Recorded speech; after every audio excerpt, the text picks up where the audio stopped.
What if I told you that people who lose weight use one boring weight loss strategy that gets them incredible results? In fact, when I lost 70 pounds, this was one strategy that helped me a ton. So in this video, I'm gonna tell you the big problem that most people are making, what this boring strategy is to help fix this, and how to start implementing this so you can lose 70 pounds faster than I did. So let's dive into the big problem that most people are making when they're losing weight. I want you to think about this problem like watching Netflix. When you sit down to watch Netflix, you sit there and you scroll for 30 minutes looking for a new show. You look, should I watch this new movie? Should I start a love show like Love is Blind or Love Island? Should I start that documentary that just came out? Or if you're like me, we just started watching that new comedy series that Kevin Hart has now put on. Or whatever new random reality TV show that you want to start watching. You are doing the exact same thing with weight loss.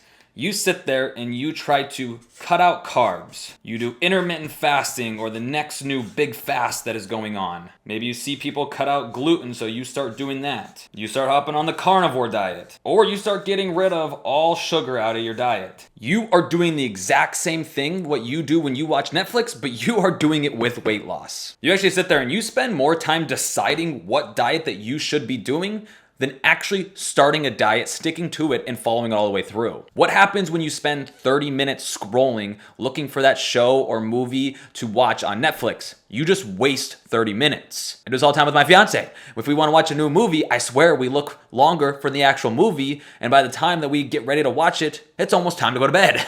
Now, what happens when you spend 5 years trying to start a diet? You waste 5 years of starting a diet. In 2022, you started a new diet. In 2023 and 2024, you started a different new kind of diet. In 2025, 2026, same thing. You started a whole different new kind of diet. So save yourself 5 years and start doing this one boring strategy, and you're going to start seeing a lot more weight loss results. And here's the cool part. Anyone can do this. Now think about Netflix like you already have those couple shows going.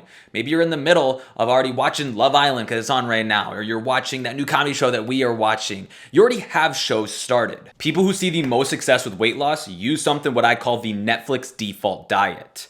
What this means is when you already have a couple shows going on Netflix, you know when you sit down to eat dinner, you immediately just click on a show. It is automatic for you. There's no thought process of what to scroll and look for. You know what you are ready to sit down and binge watch. So for breakfast every single morning, maybe you have a Greek yogurt bowl. For lunch, you either have some sort of chicken or beef rice bowl. So you pick between the options of having one or the other. For dinner, you pick between the options of having a protein source, a carb source, or a vegetable source. So you have a couple options here. For your one snack or two snacks every day, you pick between either a high protein or a high fiber snack. If you have two snacks, you pick one of each. You are doing the Netflix default diet. You are starting to create default meals for yourself. And here's why this works so well. This is you with your sad little face and your big eyes, and maybe even a weird little haircut or a couple hairs sticking up, your colic. This is you before the Netflix default diet. You, for breakfast, you sit there and you're like, I don't really know what I want for breakfast. You try to make a decision of, should I have this morning? You probably end up doing nothing. Or maybe you went to work for lunch and there was something there, an option for you, but you're like, I don't know, it doesn't align with my goals. Should I even have this? Or dinner rolls around and you had a rough day at work, you're pissed off, you're frustrated, and the last thing you want to do is sit there and make a meal, but you've given yourself the option now. And you sit there and be like, should I just order food in? Because I don't really feel like making anything. Where this is the cool you that's on the Netflix default diet. This is the you with the nice, big, pretty smile, the nice blue eyes, maybe that suave looking red hair. This is for you where breakfast is literally automatic. Lunch is automatic. Dinner is automatic. Your freaking good looks, automatic. It's literally already hard enough to pick what restaurants you should go out to eat for that night. Why do you want to make that same decision every single meal of the day? When you leave room for more decisions, you leave room for more emotions to take over. Let's be honest. We are not all in a very happy mood. There are days where you're just very neutral. There are days where maybe you're pissed off. There are moments in time where you're not happy, you're sad.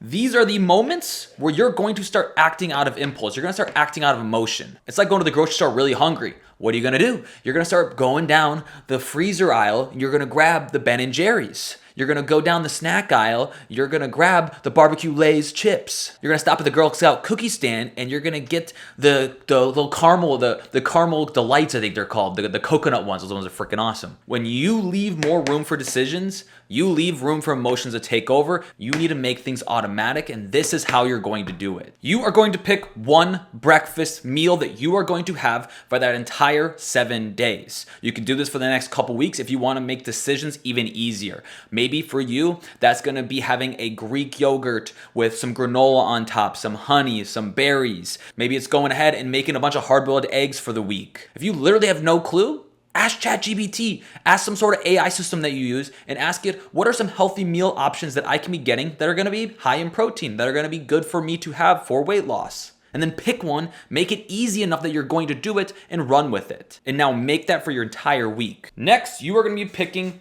2 lunches. I don't want these lunches to be drastically different. I want them to be very similar. Going back to that bowl we talked about, make your rice ahead of time and now make 2 different kinds of protein. So you could do a chicken and a beef protein. They can have different flavors. Like I said, you can look it up. Or if you want to make it simple, you can make it very simple. And then you could add a vegetable.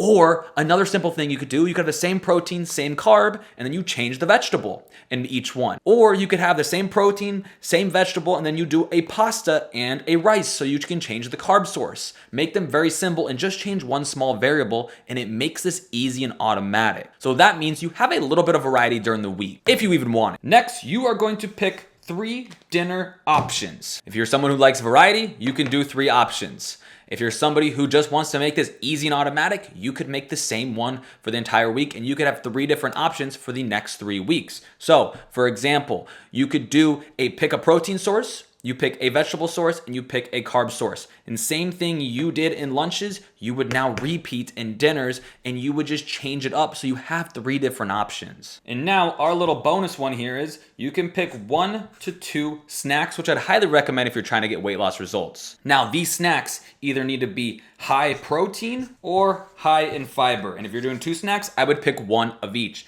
Protein and fiber are both going to help keep you full for longer versus other foods.